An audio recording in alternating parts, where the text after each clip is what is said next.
primeira aula sobre biologia molecular. Então, a nossa primeira aula vai ser apenas uma introdução, né? Então, vamos lá, iniciando o curso de biologia molecular, né? A biologia molecular é baseada no dogma central da biologia molecular, né? Onde nós temos o DNA, né? A gente precisa replicar esse DNA, fazer uma duplicação do DNA, para que nós possamos ter aí novas células, né? Constantemente as nossas células vão morrendo, vão sendo degradadas e a gente precisa fazer a duplicação do DNA para repor isto, né? E para isso a gente precisa fazer a transcrição de DNA para RNA e a tradução para proteínas, né? Então, a parte funcional do DNA, a gente pode dizer que é a proteína, né? Então, a gente estuda na biologia molecular a parte molecular da genética, né? Então, a gente tem a transferência da informação do DNA expressa nas células, né? E aí, a gente tem um pouco do dogma central ampliado, né, em que a replicação do DNA ela vai gerar a transcrição normal para RNAs não codificadores, né, que são um assunto mais aprofundado, né? Esses RNAs não codificadores ou não codificantes, eles estão relacionados à regulação do DNA, né? A gente teve lá no projeto Genoma Humano, né, que uma pequena parte só do DNA ele era expresso em proteínas, né? E aí a gente pensava que o resto não tinha nenhuma função. Mas depois a gente descobriu, por exemplo, RNAs não codificantes, eles fazem parte da regulação. E aí nós temos os mRNAs, né, que são RNAs mensageiros, que são RNAs codificadores de proteínas, né? A gente tem que lembrar lá. E a tradução é feita, né, a partir desses RNAs lá no ribossomo em proteínas, né? E a gente tem um caso, né, da transcrição reversa, né, que ocorre, por exemplo, em muitos vírus, né? São chamados retrovírus, né? A gente tem um exemplo mais famoso, que é o do HIV. Então ele tem uma enzima, que é a transcriptase reversa, que ele usa essa enzima para transcrever o RNA em DNA, incorporar esse DNA no genoma humano para que ele possa produzir suas proteínas, né? A gente tem que lembrar que um vírus ele não tem a capacidade de produzir suas próprias proteínas, por isso que ele faz tem essa maquinaria celular aí para inserir o genoma dele no nosso genoma. E aí é o que a gente viu aqui, né? Os retrovírus, né? Ele tem o genoma de RNA e ele precisa transcrever para DNA, e tem uma outra enzima que é a integrase. Essa enzima vai fazer com que o DNA do vírus agora seja inserido no nosso DNA e a gente começa a produzir as proteínas dele, né? Principalmente as proteínas GAG e PO, algumas proteínas, para gerar o vírus realmente. E aí a gente tem um DNA, né, que é uma fita dupla. Lembrando que a gente tem alguns casos de RNA de fita dupla também, né, mas você não vai ver isso agora. E ele é transcrito em RNA para a produção de proteínas, né?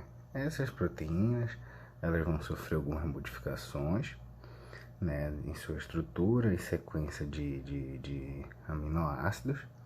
E a gente tem que lembrar que a formação de aminoácidos é devido ao RNA, né? A gente tem lá aquelas quatro nucleotídeos, né, no RNA, que a cada 3 formam um aminoácido, né? E essa sequência de aminoácidos, né, por ligações, eles vão formar peptídeos e vários peptídeos eles formam uma proteína. Então, geralmente um gene de dar origem a essa proteína que a gente quer. Mas o que é um gene?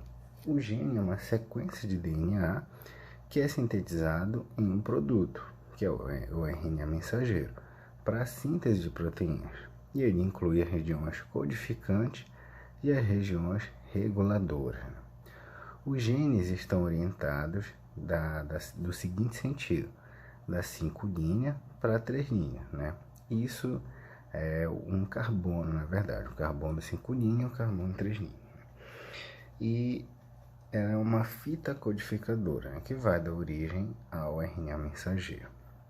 A outra fita de DNA complementar à codificadora é a fita molde, né, que a gente vai usar como molde para a fita e a síntese de RNA.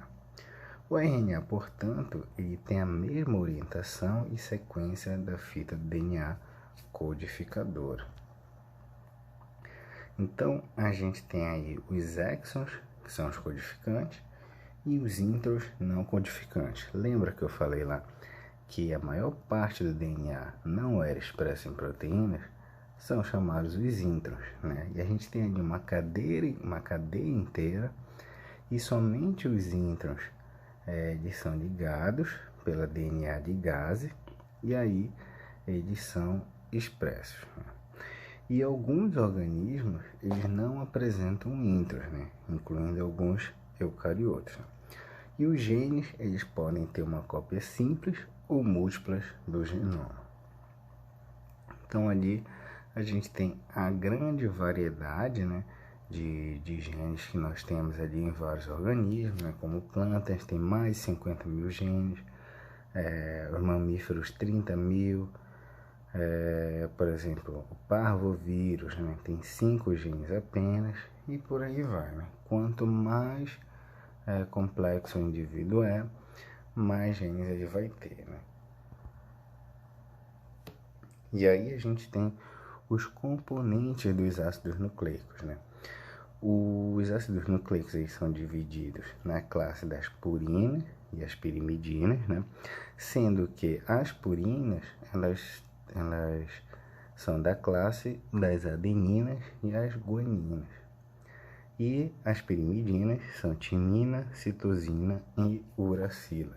Lembrando que a uracila ela está presente só no RNA e a timina está presente só no DNA. Fora isso, o resto se mantém. E aí a gente tem uma diferença básica estrutural do DNA para o RNA, que é essa cadeia de açúcar, né? A ribose e a desoxirribose, né? A única diferença entre elas é essa hidroxila e esse hidrogênio, né? A gente tem na ribose a hidroxila, né, o grupamento de hidroxila, e na desoxirribose a gente tem só apenas o hidrogênio, né? Por isso que vem esse nome desoxirribose. Então, basicamente, tem ali um grupamento funcional, como por exemplo ali a adenina, a gente tem a ribose e tem o grupamento fosfato também. Estrutura dos ácidos nucleicos, né? A gente conhece ali a estrutura do DNA, né? Ele tem essa estrutura aí com uma dupla hélice, né? A gente vê aqui ao lado as estruturas químicas da citosina, guanina, adenina e timina. E um RNA geralmente em fita simples, né? E a gente tem ali as nucleobases do RNA simples, né? E os pares de base, né? Geralmente a gente vê a fita de DNA como os pares de base, né, de DNA. E a hélice, né, ela tem essa estrutura em hélice pelo grupamento ribose ou desoxirribose que a gente tem na molécula de DNA. Né? E a gente tem a subunidade do nucleotídeo, a base pirimidina, né, ou purina, e tem ali a estrutura, né, o esqueleto, devido ao fosfato e ao açúcar. Né? E ali o sentido, né, a gente tem, por exemplo, a 5' e 3' da fosfodiéster, ligações fosfodiéster. Né? Lembrando que uma ligação entre os nucleotídeos é por ligações fosfodiésteres.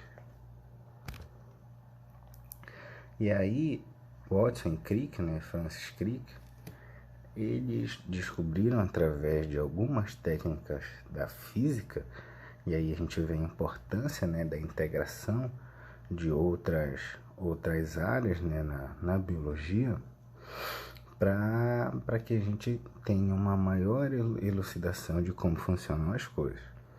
Francis e Watson e Crick, né, eles descreveram a estrutura do DNA a partir de cristalografia de raio-x, né?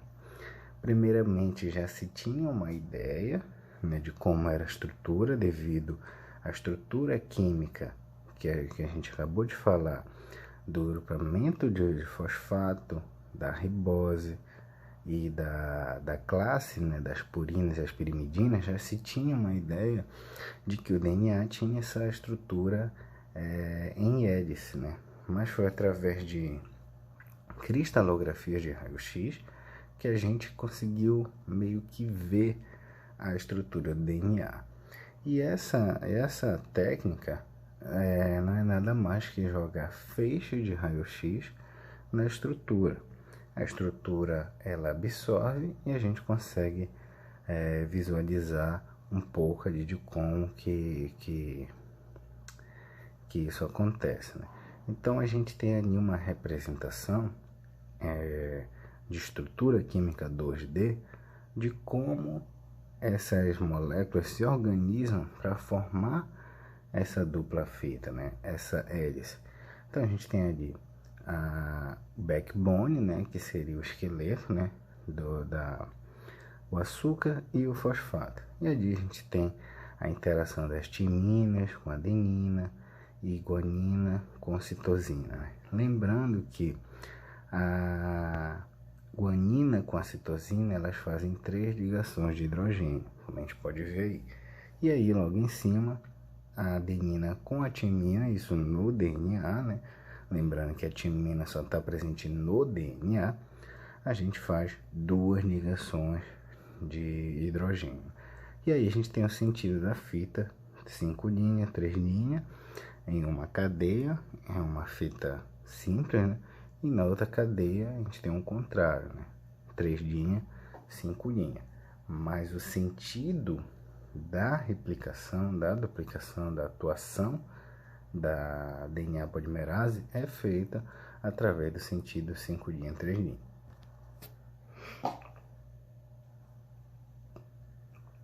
E aí nós temos os cromossomos, né, que estão presentes dentro do núcleo celular. A gente tem aí um DNA que é linearizado, né? Se a gente esticar o DNA, vamos dizer assim, ele tem um tamanho mais ou menos de 1 metro. E como é que a gente faz para pegar 1 metro e colocar dentro da célula? É através das proteínas histonas e as proteínas não histonas. Então, complexo a composição do ácido nucleico dos cromossomos, né? Ele é feito por ácido nucleico e proteínas não histonas e histonas. Essa fita de DNA, ela vai se enrolando nas proteínas histonas. As proteínas histonas, ela tem uma conformação como se fosse uma bolinha. Então, é como se a gente estivesse enrolando uma linha numa bola. E aí, essas histonas, com o DNA enrolado nela, elas fazem ligações com outras proteínas não histonas, né, que fazem a ligação entre uma proteína e outra. E aí esse DNA vai se enrolando e formando o cromossomo, né, a cromatina. Então, essa forma do cromossomo a gente chama de a cromatina condensada, né? Para ocorrer então a replicação do DNA, deve ocorrer uma descondensação da cromatina e aí o DNA ele pode ser replicado normalmente. Então, a maioria dos cromossomos, por exemplo, bactérias, elas são circulares, né? Lineares e são quase exceções, né? Ali nas bactérias.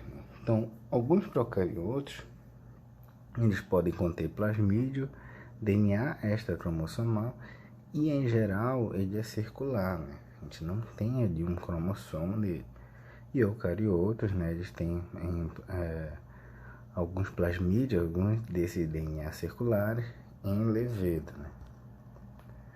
Então, era isso que eu tinha para falar na primeira aula, né?